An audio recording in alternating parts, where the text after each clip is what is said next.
Welcome to our channel. Our channel is all about Islamic video. تو آج ہم آپ کو اس ویڈیو میں اعتکاف کرنے کا صحیح طریقہ مولانا طارق مسعود کی زبانی بتاتے ہیں. تو چلیے شروع کرتے ہیں. اعتکاف میں بیٹھنے کا تفصیلی طریقہ. اعتکاف میں جب ہم بیٹھتے ہیں تو اس کا صحیح طریقہ کیا ہوتا ہے، اس کی نیت کیسے کی جاتی ہے اور کیا کرنے سے اعتکاف ٹوٹ جاتا ہے، اگر ٹوٹ جائے تو پھر کیا کرنا چاہیے. عبدالرحیم میرپور سے. عبدالرحیم صاحب نے تو اعتکاف کے بارے میں پوری رپورٹ طلب کی ہے. دیکھیں چلے میں مختصر لفظوں میں کوشش کرتا ہوں کہ تمام پہلوؤں سے اعتکاف کا جو طریقہ ہے شرعی وہ آپ کے سامنے آ جائے.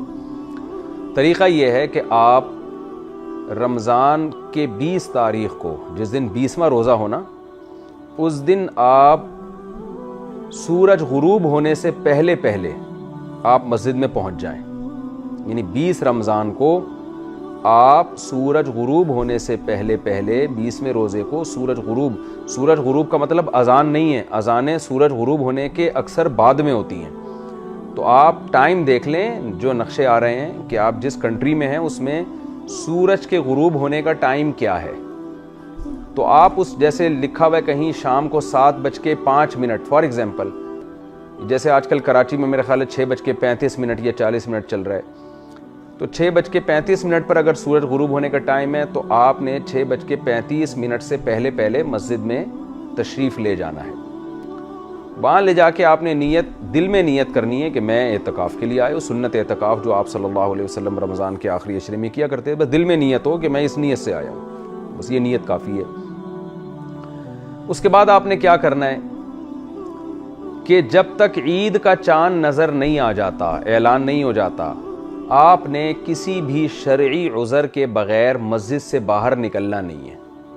اگر آپ نکل گئے، چاہے جان بوجھ کر نکلے ہوں، بھولے سے نکلے ہوں، کسی نے دھکا دے کے باہر نکال دیا آپ کو، کسی بھی طرح سے آپ شرعی عذر کے بغیر مسجد سے باہر نکل گئے، آپ کا اعتکاف ٹوٹ گیا. ٹوٹنے پہ کیا کرنا ہے میں بعد میں بتاتا ہوں. اسی طرح رمضان کا روزہ اگر آپ کا کسی وجہ سے ٹوٹ گیا تو اعتکاف بھی ٹوٹ گیا. یہ جو رمضان کا آخری عشرہ ہے نا، یہ روزے کے ساتھ ہی ہوتا ہے. اگر آپ کا روزہ ٹوٹا تو آپ کا اعتکاف بھی ٹوٹ گیا. تو آپ نے کیا کرنا ہے کہ غروب آفتاب سے پہلے مسجد میں چلے گئے. اب آپ نے یہ عزم کرنا ہے کہ میں نے مسجد سے باہر نکلنا نہیں ہے شرعی عذر کے بغیر. شرعی عذر کیا ہے؟ قضاء حاجت کے لیے جانا، یہ شرعی عذر ہے. آپ اگر قضاء حاجت کے لیے واش روم جاتے ہیں تو اس دوران جو آپ کو تاخیر ہوتی ہے اس سے اعتکاف نہیں ٹوٹتا.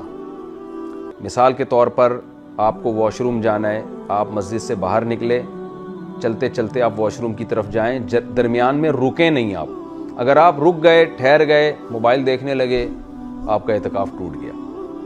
تو آپ کو کنٹینیو چلنا ہے واش روم کی طرف، درمیان میں رکنا نہیں ہے. ہاں اس کنٹینیو میں یہ نہیں کہ بھاگتے ہوئے جائیں، نارملی جو آپ کی عام طور پہ چلنے کی رفتار ہے اس میں آپ چلیں. وہ بھاگنا دوڑنا اسپیڈ سے جانا ضروری نہیں ہے. اس دوران آپ باتیں بھی کر سکتے ہیں لیکن چلتے ہوئے، رکنا نہیں ہے آپ نے. واش روم کے قریب آپ پہنچے. اب کیا ہے کہ آپ نے بعض دفعہ پبلک واش روم جو ہوتے ہیں کئی سارے ہوتے ہیں، آپ نے واش روم دروازہ کھولا، کچھ بالفرض کوئی گندگی آپ کو سمجھ میں آیا کہ یار یہ یہاں نہیں آنا چاہیے، تو کوئی بات نہیں، دوسرے واش روم میں، تیسرے میں. یہ جو آپ کی تاخیر ہو رہی ہے، اس لیٹ ہونے سے اعتکاف نہیں ٹوٹے گا آپ کا. یعنی یہ واش روم کی تلاش میں یا صحیح، بعض دفعہ ایسے گاؤں دیہاتوں میں مسجدیں ہوتی ہیں واش روم اس میں گندے ہوتے ہیں، تو اس میں آدمی نہیں جاتا، ایک واش روم میں گیا وہاں سے نکل کے دوسرے میں چلا گیا، تو یہ تاخیر بھی، اس سے بھی لوگ ڈر رہے ہوتے ہیں اعتکاف تو نہیں ٹوٹ گیا، اس سے اعتکاف نہیں ٹوٹے گا آپ کا. اسی طرح آپ گئے واش روم کے باہر کھڑے ہوئے ہیں تو پتہ چلا کہ وہاں تو لائن لگی ہوئی ہے، آپ سے پہلے بھی کچھ لوگ ہیں جو گئے ہوئے ہیں، تو وہاں آپ کھڑے ہو گئے. تو وہاں کھڑے ہونے میں جو تاخیر ہو رہی ہے اس سے بھی آپ کا اعتکاف نہیں ٹوٹے گا. آپ کھڑے ہوئے وہاں باتیں کر رہے ہیں موبائل پہ تو بھی ٹھیک ہے، کوئی حرج نہیں ہے، کیونکہ یہاں باتوں کی وجہ سے دیر نہیں ہو رہی ہے. آپ کو دیر تو اس لیے ہو رہی ہے کہ واش روم میں پہلے سے کوئی بندہ موجود ہے، اب ظاہر ہے اس کو گریبان سے پکڑے باہر تو نہیں نکالیں گے. تو اس دوران پھر یہ ضروری نہیں ہے کہ آپ مسجد میں جا کے انتظار کریں، بلکہ واش روم کے باہر کھڑے کھڑے بھی آپ انتظار کر سکتے ہیں. تو یہ جو تاخیر ہوگی اس تاخیر سے اعتکاف نہیں ٹوٹے گا. واش روم میں جانے کے بعد آپ کو تاخیر ہو گئی، ظاہر ہے کوئی جلدی فارغ ہوتا ہے، کوئی دیر سے فارغ ہوتا ہے، تو وہاں بھی کوئی افراتفری کی ضرورت نہیں ہے. تو اطمینان سے جب استنجا وغیرہ کر لیا، طہارت حاصل کر لی، اب وہاں آپ بیٹھ گئے یا کھڑے ہو گئے، انتظار کر رہے ہیں میں جاؤں نہیں جاؤں. جیسے ہی آپ یہ تاخیر ہوگی جس کی وجہ سے اعتکاف ٹوٹ جائے گا آپ کا. تو اب جب طہارت حاصل ہو گئی ہے، آپ کو چاہیے آپ آرام سے سنجیدگی کے ساتھ، کوئی بھاگم دوڑی نہ کریں، لیکن آپ نکلیں باہر، اسٹے نہیں کر سکتے. اچھا، یہاں میں ایک اور مسئلہ بیان کر دوں کہ بعض لوگوں کو سگریٹ پینے کی عادت ہوتی ہے، جو کہ بہت گندی عادت ہے، بہت بری عادت ہے. مسجد میں تو سگریٹ پینا بالکل ہی حرام ہے، لیکن اگر سگریٹ کی عادت ہے، روزے میں تو ظاہر ہے نہیں پی سکتے، بعض لوگ ڈپریشن میں جا رہے ہوتے ہیں، اب ظاہر ہے وہ آہستہ آہستہ چھوڑیں گے نا. تو ایسے لوگوں کے لیے جنہوں نے پینی ہی ہے، غلط کام کرنا ہی ہے، تو جب افطار کر لیں وہ، تو جب وہ واش روم جائیں نا، تو واش روم میں جتنی دیر لگتی ہے اتنی دیر میں وہ سگریٹ پی لیں گے تو اعتکاف نہیں ٹوٹے گا. کیونکہ وہ سگریٹ پینے کے لیے انتظار میں نہیں ہے یا بیٹھے نہیں ہیں، بلکہ وہ تو قضائے حاجت کے لیے ہیں. تو اس دوران اگر وہ جیسے بات کوئی کر لیتا ہے تو اعتکاف نہیں ٹوٹتا، تو اس دوران سگریٹ پینے سے بھی اعتکاف نہیں ٹوٹتا. ہاں، قضائے حاجت سے فارغ ہو کر پھر بیٹھے ہوئے ہیں، تو اب یہ جو تاخیر ہو رہی ہے یہ سگریٹ پینے کی وجہ سے ہو رہی ہے، اس سے اعتکاف ٹوٹ جائے گا. تو چلتے پھرتے کنٹینیو، یعنی کسی ضرورت کو پورا کرنے کے لیے آپ جا رہے ہیں، اس دوران کوئی کام کر لیں گے تو اعتکاف تو نہیں ٹوٹے گا، لیکن اس سے ہٹ کر جو آپ کو تاخیر ہوگی اس سگریٹ پینے میں آپ لگائیں گے، اس سے اعتکاف ٹوٹ جائے گا. تو ویسے پھر میں بتا دوں سگریٹ پینا بہت برا کام ہے، اس کو چھوڑیں. تو اب کیا ہے کہ آپ واش روم سے آئے، چلتے چلتے آئے، یا چپل گم گئی آپ کی، تو اس چپل کو تلاش کرنے میں جو ٹائم لگ رہا ہے اس سے بھی اعتکاف نہیں ٹوٹے گا. یہ ساری چیزیں ہیں جو لوگ جن میں کنفیوز رہتے ہیں، اس لیے میں ذرا اس کو ڈیٹیل میں بتا رہا ہوں. یا واش روم جانے کے لیے چپل نہیں مل رہی آپ کو، تو اپنی چپل تلاش کرنے میں جو ٹائم لگے گا اس سے بھی اعتکاف نہیں ٹوٹتا. اچھا، بعض لوگ کیا کرتے ہیں، پبلک ٹوائلٹ میں جاتے ہی نہیں ہیں، وہ ان کو گھن آتی ہے اس سے. تو ایسے لوگوں کے لیے اپنے گھر کے واش روم میں جانا بھی جائز ہے. گھر محلے میں ہے، مسجد بھی محلے میں ہے، آپ یہ کہتے ہیں یار میں پبلک ٹوائلٹ استعمال نہیں کروں گا، میں اپنے گھر جاؤں گا، تو وہ بھی جائز ہے، اس سے بھی اعتکاف نہیں ٹوٹے گا. آپ اپنے گھر جا کے واش روم یوز کریں اور فوراً واپس آ جائیں. وہاں ٹھہرنے کی اجازت نہیں ہے کہ آپ وہیں بیٹھ گئے اور ڈرامہ دیکھنے لگے آپ وہاں بیٹھ کے. خیر، تو پہلی ضرورت، شرعی ضرورت کیا ہو گئی؟ واش روم میں جانا. دوسری شرعی ضرورت ہے وضو کرنے کے لیے جانا. وضو کرنے کے لیے بھی آپ مسجد سے باہر جا سکتے ہیں، چاہے پہلے سے آپ کا وضو موجود ہو. یہ ضروری نہیں ہے کہ وضو ٹوٹا ہوا ہو آپ کا. بعض دفعہ تازہ وضو انسان کر لیتا ہے کہ یار ایک وضو کر چکا ہوں میں، چلو فجر کے لیے میں نے وضو کیا تھا، میرا وضو اگرچہ ابھی باقی ہے لیکن میں ظہر کے لیے الگ سے وضو کر لیتا ہوں، تو بھی ٹھیک ہے، آپ دوبارہ وضو کرنے کے لیے بھی جا سکتے ہیں. تو وضو کے دوران آپ نے کیا کرنا ہے، جیسے ہی وضو خانے میں جا کے بیٹھے تو فوراً وضو شروع کر دینا ہے آپ نے. ایسے نہیں کہ وہاں بیٹھے نل کا بند کر کے اور گپیں لگانا شروع کر دیں آپ نے. وضو کے دوران آپ بات کر لیں گے تو اعتکاف نہیں ٹوٹے گا، لیکن وضو سے ہٹ کر اگر آپ نے بات چیت شروع کر دی تو اعتکاف ٹوٹ جائے گا. تو آپ کنٹینیو وہاں بیٹھ کے وضو کریں، تسلی سے، جلد بازی نہ کریں.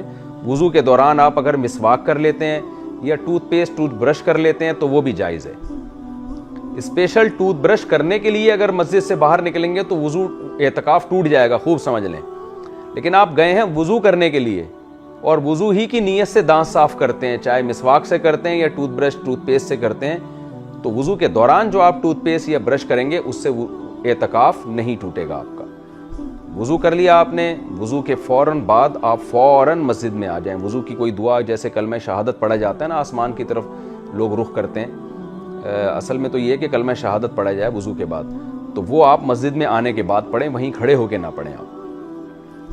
تو یہ بھی ہے، اس سے بھی اعتکاف نہیں ٹوٹتا. تیسری چیز ہے غسل. جمعے کے غسل کرنا چاہیے، اعتکاف میں نہیں کرنا چاہیے، اس میں علماء کی بہت مختلف آراء ہیں. بعض اکثر تو یہ کہتے ہیں کہ غسل کرنا جائز نہیں ہے اعتکاف میں. بعض علماء اس کے قائل ہیں کہ جمعے کے دن اگر یعنی غسل کی گنجائش ہے کیونکہ وہ سنت غسل ہے، لیکن احتیاط کا تقاضا یہ ہے کہ اعتکاف والوں کے لیے کوئی ایسا انتظام کیا جائے کہ مسجد کے اندر ہی وہ جسم کو دھو لیں، جبکہ مسجد بھی گندی نہ ہو. تو عام طور پر مسجدوں میں ایسا ہونے لگا ہے کہ مسجد کے اندر ہی نا کوئی برتن وغیرہ لا کے، ٹب وغیرہ لا کے رکھ دیا جاتا ہے، تو اس ٹب میں لوگ بیٹھ کے نہا لیتے ہیں اور چاروں طرف چادر بھی لگا لیتے ہیں، سر دھو لیتے ہیں.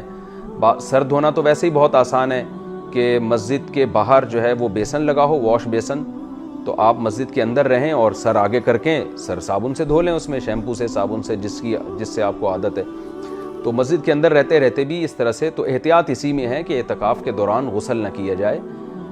اگر غسل کرنا ہی ہو تو مسجد ہی میں کوئی ایسا انتظام کیا جائے کہ مسجد بھی گندی نہ ہو اور لوگ اپنے جسم کو پاک بھی کر لیں، صاف بھی کر لیں۔ لیکن اگر غسل فرض ہو جائے، جیسے کسی کو نائٹ فال ہو گیا، احتلام ہو گیا، تو پھر فوراً اس پر لازم ہے کہ وہ مسجد سے باہر نکلے غسل کرنے کے لیے، اس سے اعتکاف نہیں ٹوٹے گا۔ تو اگر کسی نوجوان آدمی کو رات کو سوتے ہوئے میں خواب آیا اور غسل فرض ہو گیا، اس پہ نائٹ فال ہو گیا، اس کو احتلام ہو گیا، تو جیسے ہی آنکھ کھلے گی اس پر لازم ہوگا۔ اگر وہ فوراً نہیں اٹھتا تو اعتکاف تو نہیں ٹوٹے گا، لیکن گناہ ہے ناپاکی کی حالت میں مسجد میں رہنا، تو فوراً اس کو چاہیے کہ وہ مسجد سے باہر نکلے۔ باہر نکلنے کے بعد غسل کی کوشش کرے، وہ اپنے کسی دوست سے کپڑے وغیرہ بھی منگوا سکتا ہے اگر وہ کپڑے ناپاک ہیں، یا انہی کو دھو کے پہن لے، تو لیکن مسجد سے فوراً باہر نکلے۔ اس صورت میں فوراً باہر نکلنے میں اعتکاف نہیں ٹوٹے گا۔ باہر کھڑے ہونے کے بعد وہ کسی سے کہہ سکتا ہے میرے کپڑے دو، یا کوئی دینے والا نہیں ہے تو مسجد میں جیسے ہی وہ اٹھا تو فوراً اپنے بیگ سے کپڑے نکال لے۔ اس دوران تاخیر ہو سکتی ہے، کوئی مسئلہ نہیں ہے، کپڑے نکال کے فوراً باہر چلا جائے، صابن، کپڑے، تولیہ جو بھی چاہیے وہ باہر نکل جائے، اور باہر نکلنے کے بعد غسل کرے پراپر جیسے غسل کیا جاتا ہے۔ اور غسل کرنے کے بعد تولیے سے پوچھا بھی جا سکتا ہے۔ سردیوں میں تو بڑا نقصان ہوتا ہے، آپ گیلے کپڑوں میں اگر باہر آ جائیں یا گیلے باڈی میں باہر آ جائیں تو بس ٹاول سے فوراً پوچھنے کے بعد آپ کپڑے پہنیں اور مسجد کی طرف بھاگیں۔ بھاگنے سے مطلب یعنی فوراً جائیں، رکیں نہیں بیچ میں کہیں۔ تو یہ جو جنابت کا غسل ہے، جو فرض غسل ہوتا ہے، اس میں مسجد سے باہر جانا بھی جائز ہے، بلکہ لازم ہے، اس سے بھی اعتکاف نہیں ٹوٹے گا۔ چوتھی چیز جس سے اعتکاف نہیں ٹوٹتا وہ کھانا پینا۔ مسجد میں کھانے کا انتظام نہیں ہوتا، بعض دفعہ آپ کو کھانا کھانے کے لیے جانا پڑتا ہے، تو اگر مسجد میں کوئی خدمت کرنے والا نہیں ہے، یا خدمت کرنے والا ہے لیکن آپ کسی کا احسان نہیں لینا چاہتے، بعض دفعہ خدمت گزار ہوتے ہیں، آپ کے گھر میں ایسے لوگ ہوتے ہیں جو آپ کو مسجد میں کھانا پہنچا دیں، بہتر تو یہی ہے کہ مسجد میں کھانا منگوائیں، وہیں کھائیں، تاکہ مسجد سے باہر نکلنے کی ضرورت ہی پیش نہ آئے۔ لیکن آپ کسی کا احسان نہیں لینا چاہتے، یا کوئی خدمت والا ہے ہی نہیں، تو آپ کھانا کھانے کے لیے بھی مسجد سے باہر جا سکتے ہیں، ہوٹل بھی جا سکتے ہیں، اپنے گھر بھی جا سکتے ہیں، وہاں جا کے کھانا کھایا۔ وہاں کھانے کے دوران تو باتیں کی جا سکتی ہیں، لیکن کھانا موجود ہے اور اس کے باوجود آپ وہاں بیٹھ گئے اور کھانا نہیں کھانا شروع کر رہے، گپوں میں لگ گئے، تو اعتکاف ٹوٹ جائے گا، کیونکہ یہ جو تاخیر ہو رہی ہے کھانے کی وجہ سے نہیں ہو رہی، یہ بلا وجہ ہو رہی ہے۔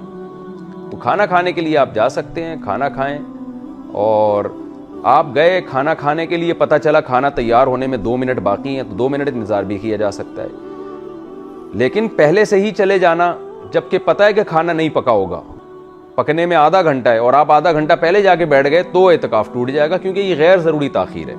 تو گئے پتہ چلا بھی تیار نہیں ہے، یا ہوٹل میں جا کے بیٹھے، آپ آرڈر دیا، کھانا آنے میں ٹائم لگ گیا، تو وہ تو ضرورت کی وجہ سے تاخیر ہو رہی ہے۔ تو اس لیے کھانا کھانے کے دوران بھی باتیں کر سکتے ہیں، کھانا کھانے سے پہلے اگر کھانا بھی ریڈی نہیں ہے تو بھی باتیں کر سکتے ہیں، لیکن خام خواہ میں تاخیر کرنا، کھانا آ رہا ہے اور آپ آ چکا ہے، آپ کھا نہیں رہے، آپ باتوں میں لگے ہوئے ہیں، تو اعتکاف ٹوٹ جائے گا۔ تو کھانا کھا کے فوراً آپ نے واپس آنا ہے۔ اچھا، یہاں یہ بھی ہے، کھانا پکانے والا اگر کوئی نہیں ہے تو کھانا پکانے میں جو تاخیر ہوگی اس سے بھی اعتکاف نہیں ٹوٹے گا۔ مثال کے طور پر آپ چھڑے چھاٹ ہیں، گھر میں کوئی خدمت نہیں کر رہا، کوئی بیوی نہیں ہے، یا بیوی ہے وہ خدمت ہی نہیں کر رہی ہے آپ کی، وہ کہہ رہی ہے جاؤ اعتکاف میں بیٹھے ہو، میں نہیں کھانا پکا کے بھیجوں گی، نہ میں پکاؤں گی، گھر میں بھی نہیں کھلاؤں گی، ہو سکتا ہے کسی کے ساتھ۔ تو اب آپ گئے، پتہ چلا جی آپ نے کھانا پکانے والا کوئی نہیں ہے، تو اب آپ جا کے کھانا خرید بھی سکتے ہیں اور چیزیں خرید کے کھانا پکا بھی سکتے ہیں، کیونکہ کھانا تو بنیادی ضرورت ہے نا، تو اس ضرورت کی وجہ سے جو تاخیر ہو رہی ہے اس سے بھی آپ کا اعتکاف نہیں ٹوٹے گا۔